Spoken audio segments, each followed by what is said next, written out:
रात की पुकार भाग एक, अंधेरी राहों का पहला कदम। मेरा नाम अर्जुन है।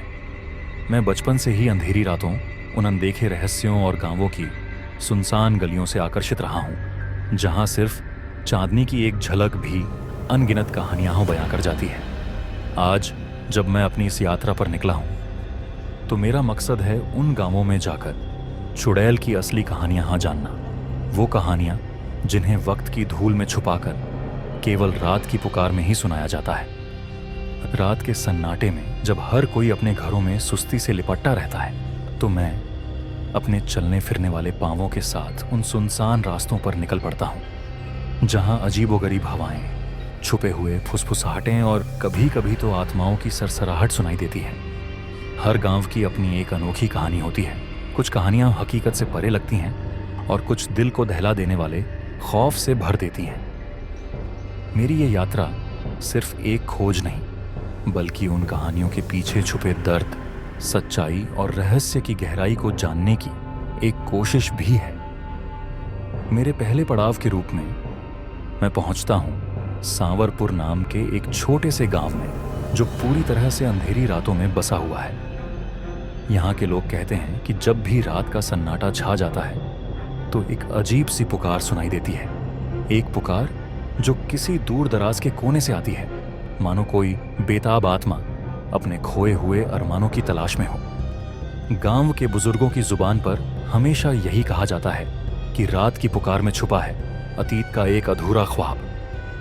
गांव में पहली बार कदम रखते ही मुझे एक पुरानी हवेली दिखाई दी, जिसकी टूटी फूटी दीवारें और जर्जर बालकनी मुझे कुछ कहने को कहती हुई प्रतीत हुई। हवेली की खामोशी में भी एक अजीब सी चीख छिपी थी, मानो हवेली खुद कुछ बताना चाह रही हो। मैंने हवेली के पास से गुजरते हुए देखा कि एक बूढ़ी औरत अपनी पीली पीली आंखों से दूर क्षितिज की ओर टिकी हुई थी, जैसे वह कुछ देखने की कोशिश कर रही हो। उसकी आंखों में एक अजीब सी चमक थी और उसके मुंह से निकली हुई एक धीमी सी हंसी मुझे अंदर तक झकझोर देने वाली थी। मैंने गांव के लोगों से बात करने का मन बनाया। कुछ लोगों ने मुझसे कहा, अर्जुन भाई, यहाँ की रातें कुछ अलग ही होती हैं। हर रात एक पुकार सुनाई देती है, एक पुकार जो हमारे पूर्वजों की कहानियों से जुड़ी हुई है। कहते हैं कि जब चांदनी रात होती है, तो एक चुड़ैल अपने दर्द भरे स्वर में पुकार लगाती है। इन कहानियों में चुड़ैल एक ऐसी महिला की आत्मा है जिसने अपने जीवन में अत्याचार सहा और अब बदले के लिए लौट आई है। उसकी आंखों में दर्द के आंसू, उसके पैरों की उल्टी चाल, सब कुछ इतने अद्भुत और डरावने हैं कि सुनते ही रोंगटे खड़े हो जाते हैं। जैसे जैसे रात गहराती गई, मुझे हवेली के आसपास के रास्तों में अजीब अजीब निशान दिखने लगे। कहीं सूखे फूलों की पंक्तियां, कहीं मिट्टी पर उकेरे गए रहस्यमयी चिन्ह, मानो सब कुछ उस चुड़ैल के आने का संकेत हो। उस रात जब मैं अकेले हवेली के पास बैठा था, तो अचानक हवेली की खिड़की से एक हल्की सी रोशनी फूटने लगी। मेरे दिल की धड़कन तेज हो गई। मैंने सोचा, क्या ये वही पुकार है जो बुजुर्गों ने बताई थी? हर पल मुझे ऐसा महसूस होता रहा मानो हर छाया में कोई नजर रखी हो। मैंने अपने कैमरे से कुछ तस्वीरें लेने का सोचा, ताकि इन रहस्यमयी निशानों को मैं सबूत के रूप में रख सकूं। पर जैसे ही मैंने तस्वीर लेने की कोशिश की, मेरे कैमरे से अजीब सी आवाजें निकलने लगी, मानो कोई आत्मा उन लम्हों में खुद को प्रकट करना चाह रही हो। मेरे होश उड़ने लगे, पर मेरे अंदर की जिज्ञासा और भी बढ़ गई। इस रहस्यमयी अनुभव ने मुझे ये सोचने पर मजबूर कर दिया कि शायद इस गांव में सिर्फ हवेली ही नहीं, बल्कि पूरे गांव की मिट्टी में कोई अजीब सी कहानी छिपी हुई है। मैंने तय किया कि मैं अगले कुछ दिनों तक यहाँ रुककर इस रात की पुकार के रहस्य को समझने की कोशिश करूंगा। क्या ये पुकार वास्तव में किसी बिखरे हुए दर्द की दास्तां है, या फिर यह कोई चेतावनी है, एक ऐसी चेतावनी जो आने वाले अंधेरे में और गहराई तक ले जाएगी। अभी तो यह सब मेरे लिए बस आरंभ था। जैसे जैसे मैं और गहराई में उतरने वाला हूं, मेरी जिज्ञासा भी और बढ़ती जा रही है। मेरे मन में कई सवाल हैं। क्या इस पुकार के पीछे कोई सच्चाई छुपी है? क्या वह चुड़ैल जिसने इतना दर्द झेला वास्तव में बदला लेने आई है? और सबसे महत्वपूर्ण बात, क्या मैं इस रहस्य का हल ढूंढ पाऊंगा? दोस्तों, मेरी यह यात्रा अभी शुरू हुई है। अगली कड़ी में मैं आपको बताऊंगा कि कैसे मैंने गांव के एक बुजुर्ग शिक्षक से मुलाकात की, जिसने मुझे उस चुड़ैल की उत्पत्ति के बारे में कुछ अनसुनी और दिल दहला देने वाली बातें बताईं। उसकी बातों में एक गहरी सच्चाई और दर्द छुपा था, जो इस रहस्य को और भी अजीब बना देता है। अगर आपको मेरी कहानी पसंद आई हो तो कृपया हमारे चैनल को सब्सक्राइब करें और नोटिफिकेशन बेल को दबाएं, ताकि आप अगली कड़ी के साथ जुड़े रहें।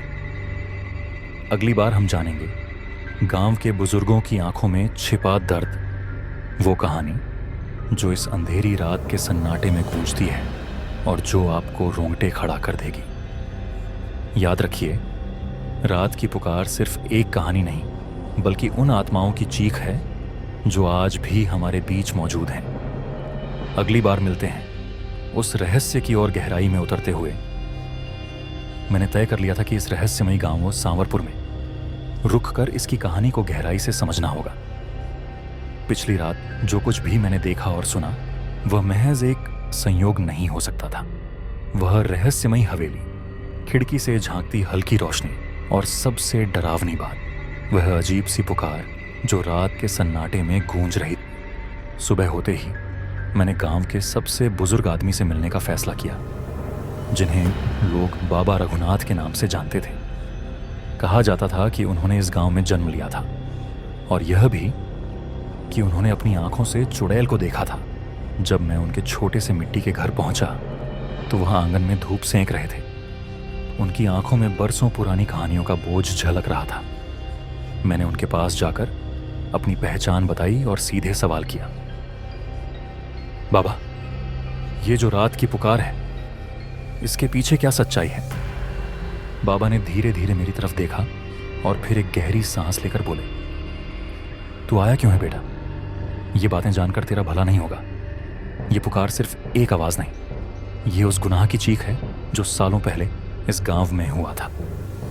मैंने जिद की, बाबा, मुझे पूरी सच्चाई बताइए। मैं यहां सिर्फ कहानी सुनने नहीं आया, बल्कि सच जानने आया हूं। बाबा कुछ देर तक चुप रहे, मानो उन्हें तय करना हो कि वे मुझे बताएं या नहीं। फिर उन्होंने एक पुरानी कहानी सुनानी शुरू की। बहुत साल पहले इस गांव में एक लड़की थी, निशा। बहुत सुंदर थी, पर उतनी ही अभागी। वह उस हवेली में नौकरानी थी जो तूने देखी। लेकिन उसके साथ कुछ ऐसा हुआ कि उसकी आत्मा को शांति नहीं मिली, और अब वो हवेली उसकी कैद बन चुकी है। मैंने हैरानी से पूछा, क्या हुआ था उसके साथ? बाबा ने कांपते हुए हाथों से अपना माथा पकड़ लिया और धीमी आवाज में बोले, उसका खून हुआ था बेटा, उस हवेली में, और उसे मारा नहीं गया था, बल्कि उसे जलाया गया था। मेरे रोंगटे खड़े हो गए। जलाया गया था? क्यों?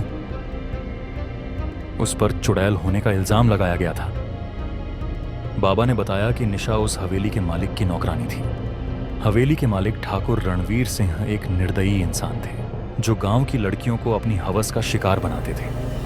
निशा इस काले सच से वाकिफ हो गई थी और उसने ठाकुर के खिलाफ आवाज उठाने की कोशिश की। लेकिन जो औरत अपने अधिकार की बात करती थी, उसे इस गांव में चुड़ैल करार दे दिया जाता था। ठाकुर और गांव के बाकी बड़े लोगों ने मिलकर उस पर जादू टोने और बुरी आत्मा का आरोप लगाया।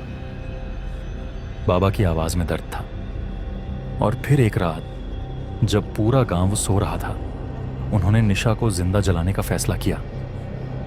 उसे उसी हवेली में कैद किया गया और पेट्रोल छिड़क कर आग लगा दी गई। मैंने हैरानी से पूछा, तो फिर यह पुकार, निशा की चीख, जो अब हर रात सुनाई देती है? बाबा की यह कहानी सुनने के बाद मेरे दिल में डर और जिज्ञासा दोनों बढ़ गईं। मुझे इस हवेली के अंदर जाने की जरूरत थी। अगर निशा की आत्मा वाकई भटक रही थी, तो मुझे सच्चाई का सामना करना था। शाम होते होते आसमान में अजीब सी वीरानी छा गई थी।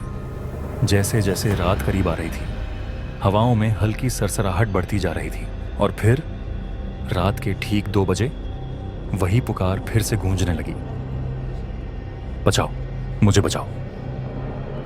इस बार आवाज पहले से भी ज्यादा साफ थी। ऐसा लग रहा था जैसे यह सीधे मेरे कानों में आ रही हो। मैंने हिम्मत जुटाई और कैमरा ऑन करके हवेली की तरफ बढ़ने लगा।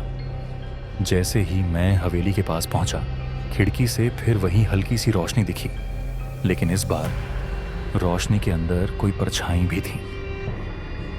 क्या यह निशा की आत्मा है? अचानक हवेली के अंदर से एक दरवाजा खुद ब खुद धड़ाम से बंद हो गया। मेरे पैर ठिठक गए।